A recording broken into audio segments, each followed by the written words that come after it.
Bonjour à toutes et à tous, nous sommes le jeudi 8 mars et en cette journée internationale de la femme, nous avons voulu vous présenter 7 femmes d'exception. Nous sommes donc partis dans différentes régions de France pour recueillir des témoignages, vous le verrez, émouvants, amusants parfois, étonnants toujours. Bienvenue, c'est l'Instant R, R comme région. Suivez-moi, je vous emmène à Reims pour rencontrer Christine. Cette mère de famille se mobilise au quotidien pour apprendre le français aux étrangers qui arrivent en France. Portrait d'une femme déterminée et bienveillante à voir dans un instant. Le sport, voilà ce qui fait vibrer Bénédicte. Elle entraîne les basketteurs en championnat fédéral. Elle est l'une des rares femmes en France à occuper ce poste à un tel niveau. Portrait d'une sportive à voir dans l'Instant R. Et débutons notre série de portraits avec Claire, une jeune femme paraplégique depuis sa naissance. Un handicap qui ne l'empêche pas de vivre sa passion. Et quelle passion? Le saut en parachute. Claire ne peut pas marcher, elle n'a jamais pu. En revanche, elle s'est volée. Paraplégique de naissance, elle s'est jetée dans le vide il y a 3 ans. Depuis, elle est accro. Une sensation de liberté, une dose d'adrénaline comme j'ai jamais eu en faisant d'autres sports. On se dit qu'il n'y a plus de limite, voilà, qu'on est capable de se jeter d'un avion à 4000 mètres et qu'en plus on aime ça. La jeune femme de 24 ans est à Vichy, les championnats de France de parachutisme. Un ciel dégagé et que ça saute.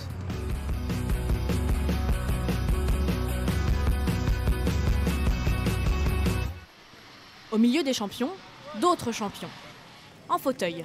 Ils sont 9 à sauter pour la compétition. Claire concourt depuis les débuts de la discipline en 2014. Elle vient avec ses parents et son porteur tandem, Antoine. Ah, elle a bougé encore? Ouais, je suis son coéquipier. Je l'emmène et puis en plus je suis un ami, je pense, de Claire. Un coach et un équipement sur mesure. Pour éviter de se blesser, il faut relever ses jambes à l'atterrissage. On se débrouille comme on peut. Je viens attacher ça sur le harnais derrière. Après, elle me fournit l'autre mousqueton, je viens tirer et ça lui relève les jambes. Étant donné qu'il n'y a pas de système homologué obligatoire, de toute façon, on est obligé de trouver nos systèmes à nous. Sans danger selon eux, ils ont déjà testé. Assistante dans l'administration à Laval, Claire aime se lancer des défis. Il y a le stress qui commence à se faire sentir un petit peu, mais on est content d'y aller, donc c'est parti. Quand on m'a proposé, je me suis dit ah bah non, je vais pas faire ça, j'ai trop peur, je vais pas y aller. J'ai été terrorisée. Je me demandais un peu ce que je faisais là. On sait pas du tout à quoi s'attendre, on voit les autres sortir de l'avion, on se dit qu'ils tombent.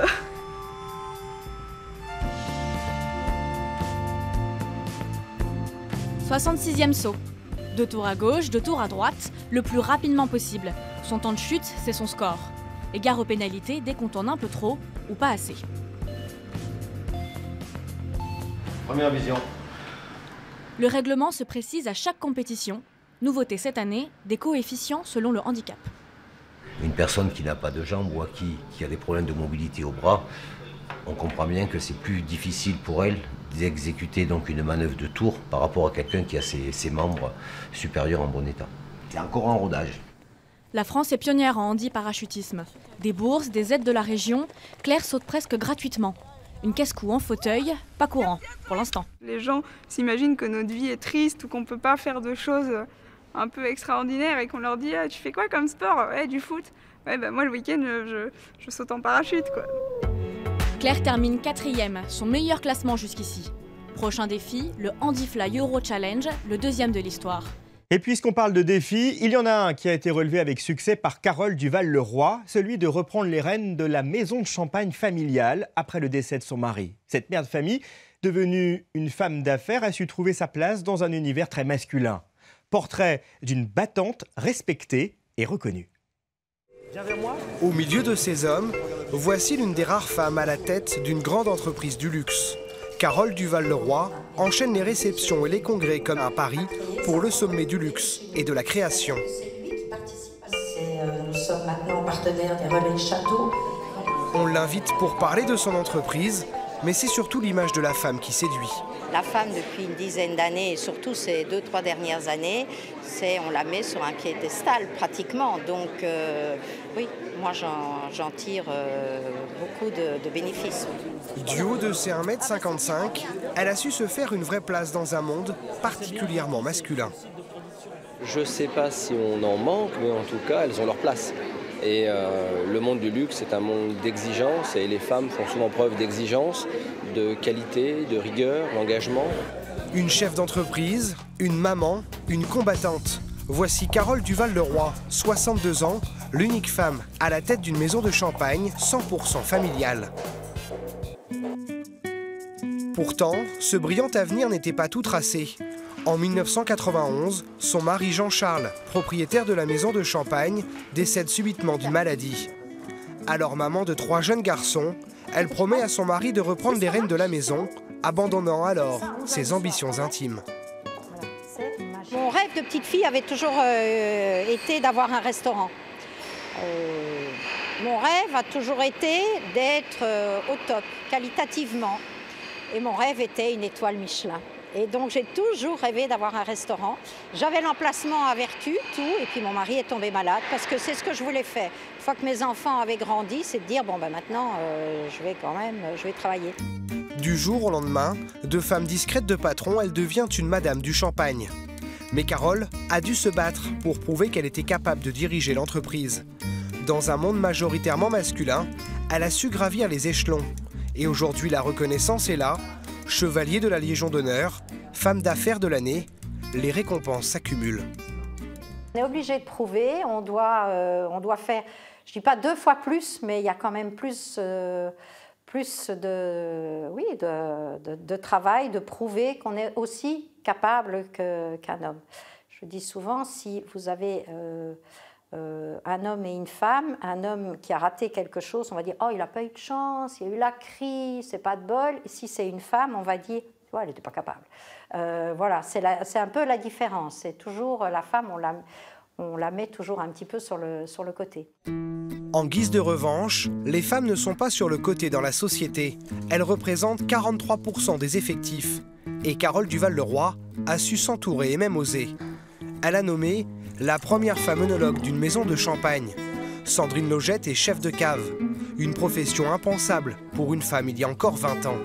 Le tandem féminin va alors se lancer dans un important chantier, celui de féminiser le champagne.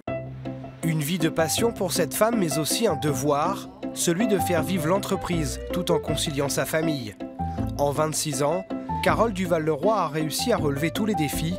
Mère et femme d'affaires, il n'y a donc rien d'incompatible. Plusieurs vies dans une vie, c'est aussi le quotidien d'Odile Bagot à Strasbourg. Cette gynécologue de profession accueille régulièrement ses patientes tout en s'investissant pour de multiples causes. Parallèlement, cette mère de famille s'est donnée comme mission de s'adresser aux plus jeunes. Elle alimente un blog où sont abordés tous les sujets et avec Mam Gynéco, c'est son pseudonyme, aucun tabou, mais beaucoup d'humour. Bonjour, allez-y, à droite, je vous suis. C'est dans son cabinet strasbourgeois qu'Odile Bagot suit ses patientes. Depuis près de 30 ans, elle prend le pouls de l'évolution de la société à travers l'histoire de chacune d'entre elles. Je me suis vraiment orientée déjà très tôt, dès 90, vers tout ce qui concerne la gynécologie psychosomatique, vers la sexologie, moyennant quoi, moi, mon bonheur, c'est la rencontre, je dirais, avec les patientes. Il y a aussi un peu d'imagerie, comme l'échographie, mais c'est pas ça qui m'attire le plus. Moi, ce qui me plaît, c'est les histoires de femmes, je dirais, quel que soit leur âge, en fait. Quasiment sûr que c'est une petite fille. Ok. Ouais, c'est Viette. Eh ben voilà, pas venu pour rien déjà, hein, d'accord. Donc voilà, à la 5e fille, vous avez une psychothérapie gratuite chez mon mari. Parce que on sait ce que ça représente, 5 filles. Elle est pleine d'humour, hyper rigolote et en même temps très sérieuse, donc on peut aborder plein de sujets gênants, compliqués, de façon légère et en même temps très professionnelle. Odile Bagot n'hésite pas à prendre son bâton pèlerin pour aller sensibiliser les plus jeunes.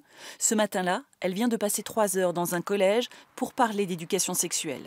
Un temps de rencontre que nous n'avons pas eu le droit de filmer tant le sujet est devenu sensible entre les parents et l'éducation nationale alors qu'il est inscrit dans les programmes scolaires.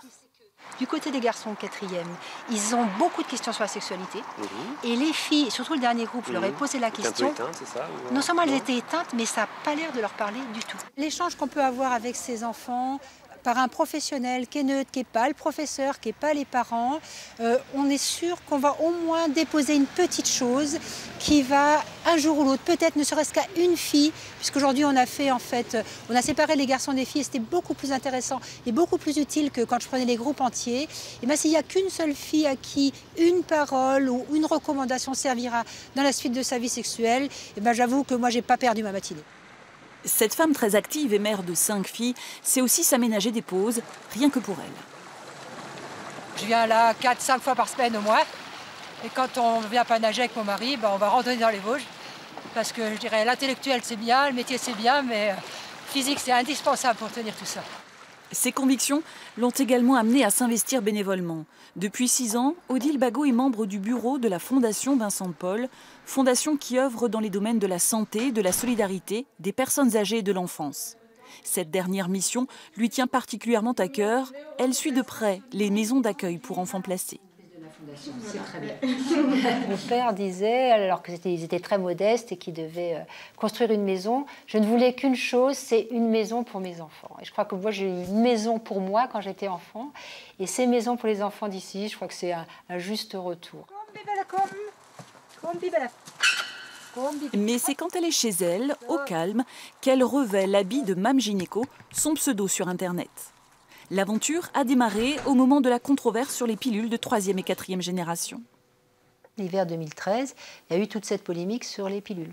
Et là, je me suis dit, c'est pas possible, les filles vont arrêter la pilule n'importe comment, ça va faire des grossesses surprises, ça va être une catastrophe. Donc j'ai commencé à écrire un article en me disant, je vais faire comme mes filles, je vais faire un blog pour diffuser l'information. Or, je suis parfaitement incapable de faire un blog, j'ai écrit cet article et je l'ai envoyé au magazine Elle. Depuis déjà 400 000 visites. Ces billets sur elle.fr ou sur lesboomeuses.com sont devenus des rendez-vous très attendus des lectrices, où le sérieux allie l'humour et la pédagogie. De la bienveillance d'une mère, d'une femme, envers d'autres femmes. Maman, ça a les deux versants. Ça a le côté contenant, mais ça a aussi un côté, non, là, stop, la limite, elle est là. Et même le petit personnage que m'a dessiné Ambre, il est à la fois bienveillant, mais il est quand même sérieux. Il croise un peu les bras et les choses, on ne fait pas. Voilà.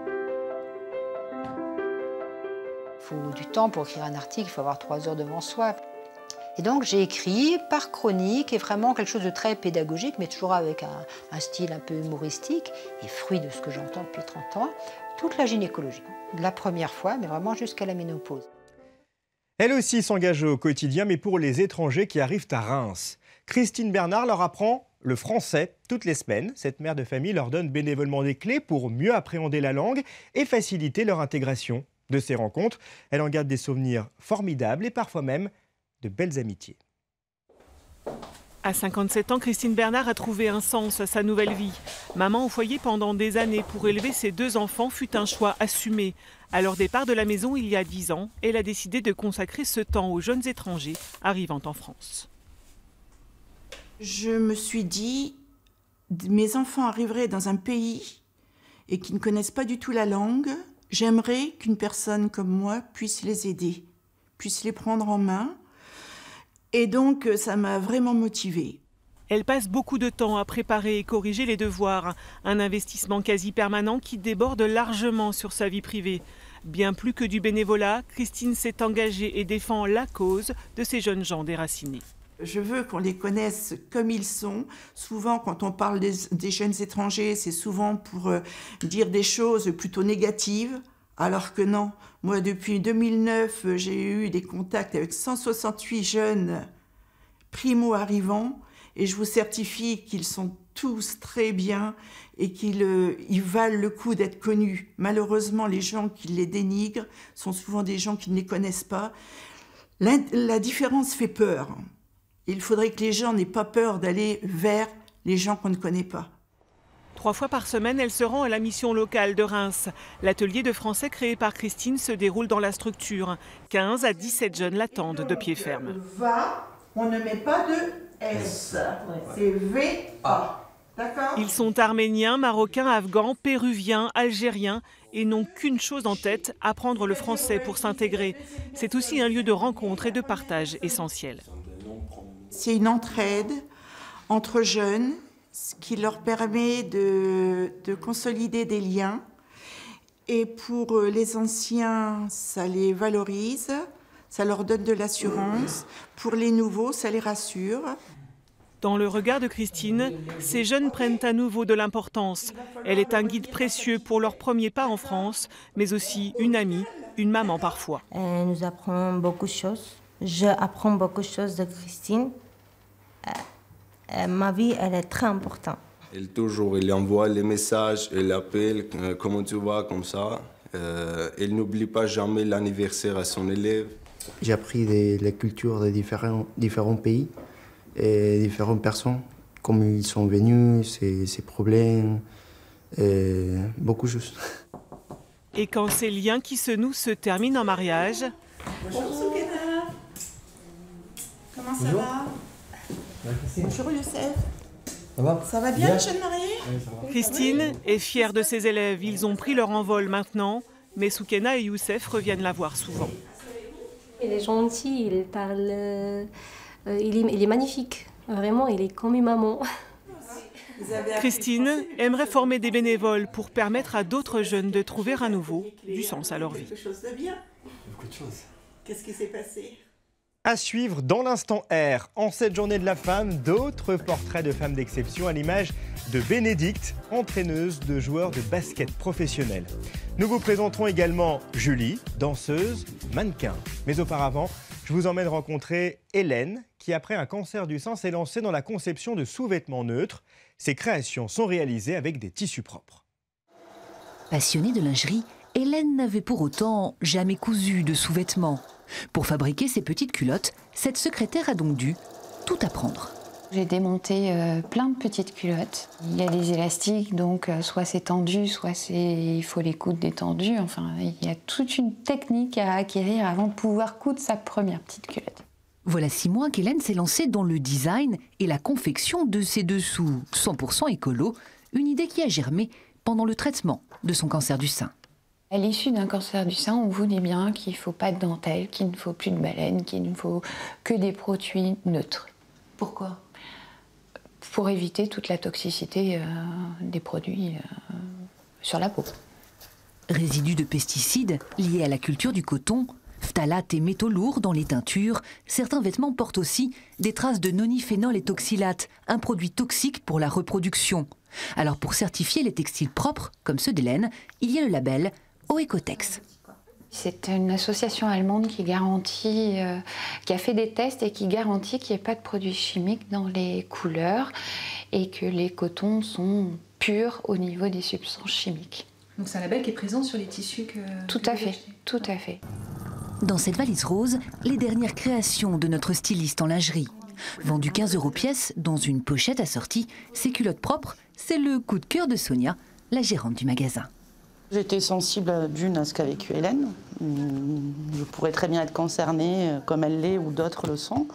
Et l'idée est juste géniale, puisque voilà, je me rends compte que dans tous les commerces, en fait, c'est compliqué de trouver des sous-vêtements sans substance nocive.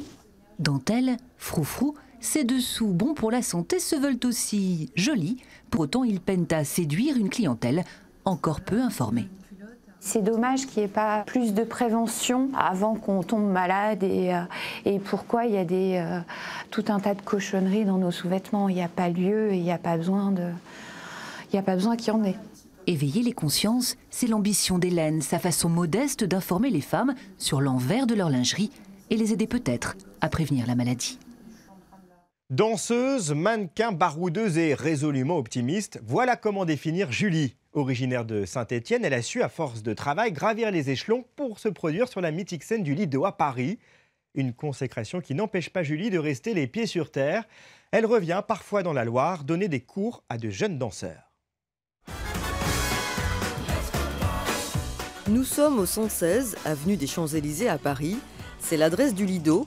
C'est aussi le lieu de travail de Julie Bruyère, une danseuse originaire de Saint-Cyprien, dans la Loire. Le cabaret, c'est quelque chose de beaucoup plus féminin, qui demande un autre style de technique, qui déploie d'autres aspects de sa féminité, de sa personnalité, et l'interaction avec le public est différente aussi. Si Julie parle d'un autre style, c'est parce qu'elle vient de la danse classique. Un grand écart? Pas tant que cela. Lorsqu'on a une base classique, on peut aller loin. Cette base, elle l'a apprise à Saint-Étienne, au conservatoire. 14 ans qu'elle n'avait pas remis les pieds ici. Elle est revenue pour donner un cours de danse à des jeunes filles du département. Sautez. Il y a juste un pas qu'on se fait. Devant, derrière. Aujourd'hui, c'est beaucoup d'émotions pour moi et je crois que pour elle aussi. C'est autrement, elle est de l'autre côté. Elle ne fait plus partie des petites danseuses. Donc c'est très émouvant. Comme ses petites filles, Julie avait fait ses premiers pas lorsqu'elle avait 7 ans. Pendant 10 ans, elle fournit un travail acharné avant de tout abandonner à l'âge de 17 ans pour se consacrer à l'univers de la mode et du luxe. Jean-Paul Gaultier ou Chanel ou d'autres, ou Dior, Hermès récemment aussi.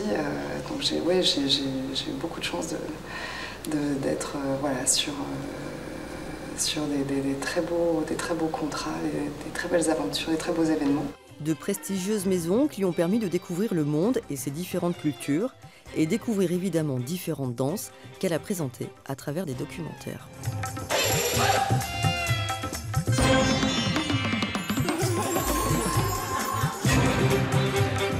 Julie a toujours le cœur à la danse, classique quand on est de plein pied avec les autres. On quitte la scène pour rejoindre un terrain de sport. Bénédicte est entraîneuse d'une équipe de basketball composée uniquement d'hommes, une équipe qui évolue en championnat fédéral, ce qui fait d'elle l'une des rares femmes en France à occuper ce poste à un tel niveau. Combative, elle a su s'imposer et se faire respecter au point de devenir incontournable. Allez, en courant. Voilà, go, vas-y, Sacha. En France, une femme qui initie des enfants au basket, ça n'est pas nouveau et c'est même habituel chez les scolaires et dans les associations sportives. Bien, Mathéo, go. Une femme qui dirige des hommes, des pros ou semi-professionnels en championnat national. Cela existe aussi depuis 5 ans, mais uniquement à l'Ouest Lyonnais Basket, l'OLB, un club qui fédère 5 communes des Monts d'Or. Voilà. On fait 12 points, quand on marque, on garde la balle. Ça marche, derrière on partira sur du tout-terrain. Allez, go. Bénédicte Fonbonne est une ancienne joueuse internationale originaire de Rhône-Alpes. Elle est venue poser son sac d'entraîneur avec tous les diplômes dans l'agglomération lyonnaise, pas pour entraîner des hommes, mais pour se rapprocher de ses parents et de son frère. C'est eux qui m'ont permis, je pense aussi, de garder certaines valeurs, parce que des fois dans le milieu professionnel, on perd les valeurs, parce qu'on n'a plus trop de notions. Voilà, on est dans un cocon où on nous met tout à disposition, et je pense qu'ils ont toujours été là pour me rappeler les valeurs auxquelles j'ai été habituée, quoi. De respect, voilà, et que j'essaye d'inculquer aujourd'hui aux joueurs.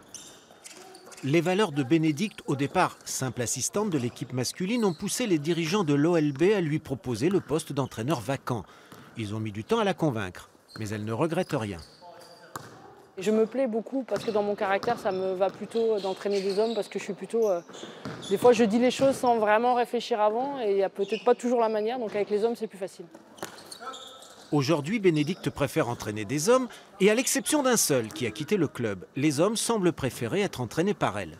Elle est beaucoup plus à l'écoute, elle est beaucoup dans l'échange. Après, ça n'empêche pas malgré tout de poser un cadre, que ce soit notamment sur le terrain. Après, en dehors, elle est plus dans l'échange avec les joueurs et ça, c'est vraiment, je pense que c'est vraiment apprécié des joueurs. Et c'est pas forcément quelque chose qu'on va retrouver chez un homme, justement. Elle a ses moments quand même un peu maternels, elle a ses petits chouchous, mais à côté de ça, elle est très juste. Ça va, mon Juju? Et le fait aussi que ça soit une femme, je pense que les joueurs, à certains moments, la protègent aussi. Et voilà.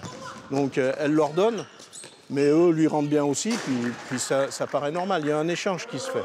Et derrière, on fera des matchs. Ok, ça marche? Vous voulez en faire ou pas? Oui. Ok. Oui. L'échange du soir avec les hommes, il existe aussi tous les après-midi avec des enfants à l'école publique de Saint-Cyr au Mont d'Or, où Bénédicte est intervenante, scolaire et périscolaire. Ouais, j'adore ça. Ouais. C'est un petit peu mon moment de liberté avant de retourner à l'OLB le soir. C'est vraiment... voilà, ils sont naturels, ils ont envie d'apprendre et ils écoutent ce qu'on leur dit et ils se posent pas de questions. Tu siffles, y a rien, joue. À l'école, Bénédicte profite de la récréation pour préparer ses entraînements et le prochain match, auquel, quand il a lieu à domicile, assistent en spectatrice ses collègues et sa chef, qui voient la différence. Elle est plus dure avec les hommes, ouais. Bah, c'est pas la même manière de gérer. Des enfants dans la cour qui sont là pour faire du ludique. Et... Moi, c'est ça qui m'avait vraiment surprise la première fois. Ouais. C'est qu'elle arrive à avoir cette adaptabilité. En 5 ans, Bénédicte a su se faire accepter par le milieu du basket masculin. En tout cas, aucun entraîneur concurrent ne rechigne à échanger avec elle, comme c'est d'usage, les informations de son équipe. De toute façon, c'est de la concurrence, donc là, ils ne voyaient pas du tout le côté féminin. Ils voyaient vraiment... voilà. Après, je pense que ça a pu déranger certains qu'une femme réussisse et arrive à gagner des matchs contre eux. Je pense que ça pouvait être... Pas pour tous, mais à mon avis, pour certains, ça risquait d'être compliqué. C'était compliqué de perdre contre une femme. 12 points, on change surtout. L'OLB joue les premiers rôles en Fédéral 2 avec un petit budget et une femme entraîneur qui possède les diplômes pour entraîner en Pro A au plus haut niveau professionnel. Plus où il est, Baptiste, t'as de la chance. Mais s'y voit-elle aussi? Non, je suis très bien ici. Je ne veux pas les lâcher comme ça. Vous voulez rester à ce niveau, vous voyez pas, vous voulez pas aller au plus haut niveau? Si, aller plus haut, mais si j'y vais, ça sera avec eux. Merci à ces 7 femmes au destin hors du commun de nous avoir accompagnés ce matin. Je vous donne rendez-vous demain, dès 10h50, pour traverser la France et parler de sujets qui vous concernent au quotidien. L'instant R comme région, c'est sur France 3.